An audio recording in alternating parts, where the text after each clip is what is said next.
बिस्मिल्लाहिर्रहमानिर्रहीम। अस्सलाम वालेकुम। उम्मीद है दोस्तों आप खैरियत से होंगे, ठीक ठाक होंगे।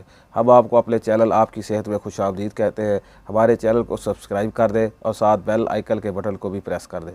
दोस्तों ये नुस्खा उन अफराद के लिए है जिनका उज़्व ख़ास कमज़ोर हो चुका है, लागर हो चुका है और जड़ें कमज़ोर हो चुकी है और वो अपनी बीवी के हकूक़ अच्छे तरीके से अदा नहीं कर पा रहे और उनकी टाइमिंग भी कम हो चुकी है।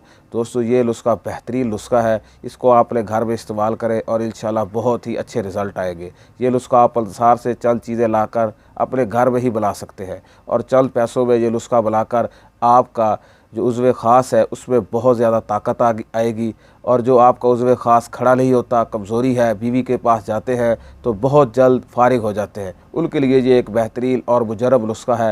नुस्खा ये है, सीब अल्फार सफ़ेद लेकर 7 गिरी बादाम ले और उनका छिलका उतार कर इन दोनों को आपस में मिक्स करके इनको रगड़ ले और इस तरह इनका एक सफ़ूफ बना ले और अगले दिन फिर 7 गिरियाँ और लेकर इनका छिलका उतारे और फिर इनको भी इनके साथ रगड़ ले और फिर इनको मलाई के साथ सुबह सवेरे इस्तेमाल करें। इंशाल्लाह आपकी मर्दाना कमज़ोरी और आपका उज़्व ख़ास बहुत ही ज़्यादा पावरफुल और मजबूत होगा और इंशाल्लाह आपकी टाइमिंग 5 से 10 मिनट तक बढ़ेगी। आपको इसके रिज़ल्ट बहुत अच्छे आएंगे इंशाल्लाह।